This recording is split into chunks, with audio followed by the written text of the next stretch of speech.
रामायण काल की संजीवनी बूटी की कहानी तो आप सभी को पता ही होगी, लेकिन क्या सच में कोई ऐसी भी बूटी या जड़ी होती थी जो किसी मृत व्यक्ति को भी जीवित कर सकती थी? और यदि होती भी थी तो वह संजीवनी बूटी आज हिमालय में किस नाम से और कौन सा ऐसा पौधा है और वह कहाँ उपस्थित है? बात करेंगे इस वीडियो में हम संजीवनी बूटी के बारे में। दानवों के गुरु शुक्राचार्य को संजीवनी विद्या याद थी, जिसे मृत संजीवनी विद्या के नाम से जाना जाता था, और इसके दम पर ही वे युद्ध में मारे गए दानव, दैत्य और असुरों को फिर से उनके अंदर प्राण फूंक देते थे। इस विद्या को जानने के लिए देवताओं के गुरु बृहस्पति ने एक बार अपने एक शिष्य को शुक्राचार्य के पास भेजा था, ताकि वह ज्ञान लेकर के देवताओं के पास आ सके। लेकिन जैसे ही यह बात कुछ असुरों और शुक्राचार्य को पता चली तो उन्होंने उस भेदी को वहीं मार गिराया, और आखिरकार मृत संजीवनी विद्या एक पहेली बनकर ही रह गई। रामायण के उल्लेख के मुताबिक जब मेघनाद के आघात से पूरी राम सेना और लक्ष्मण जी सैया पर चले गए थे, तब हनुमान जी संजीवनी बूटी लाकर लक्ष्मण को एक बार फिर से जीवन दान दिया था। हनुमान जी को यह बूटी वैद्य सुषेण ने बताई थी। वैद्य सुषेण जी ने हनुमान जी से संजीवनी बूटी के अलावा 3 और बूटियों की मांग की थी।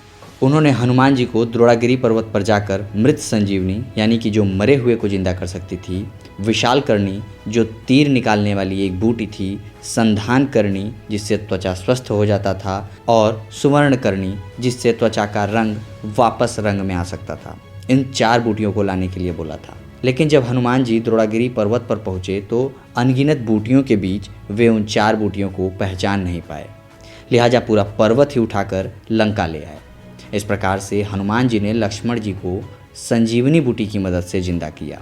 इन सभी बूटियों में से संजीवनी बूटी ही सबसे ज़्यादा महत्वपूर्ण है, क्योंकि यह किसी मृत प्राय व्यक्ति को भी जीवित करने का दम रखती थी। आज आपको बताते हैं कि आखिर आज के मौजूदा दौर में संजीवनी बूटी किस पौधे या किस जड़ी को कहते हैं। हालांकि यह शोध का विषय है और लगातार इस पर शोध जारी भी है।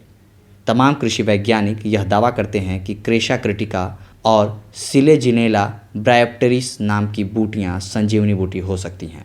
हालांकि क्रेशा क्रिटिका दक्कन के पठारों में पाई जाती है, लिहाजा वह संजीवनी बूटी तो नहीं हो सकती। बची सिलेजिनेला और ब्रायोप्टेरिस। इन पौधों पर वैज्ञानिकों का शोध लगातार जारी है।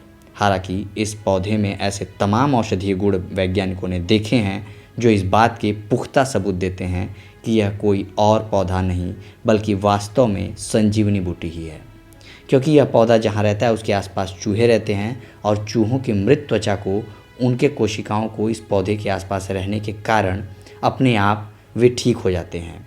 तो क्या यह मान लिया जाए कि संजीवनी बूटी हिमालय में आज भी स्थित है? और यदि शोध से पता चल जाए तो यह बहुत ही बड़ा वैज्ञानिक और क्रांतिकारी मोड़ साबित हो सकता है। फिलहाल इस वीडियो में इतना ही। आप देख रहे हैं देवलोक चैनल। देवलोक चैनल को यदि आपने सब्सक्राइब नहीं किया है तो इसे सब्सक्राइब कर लें, ताकि इस तरह के तमाम रहस्य और पुराणों से जुड़े किस्सों और कहानियों के लिए आपको लगातार वीडियोस आसानी से मिल सकें।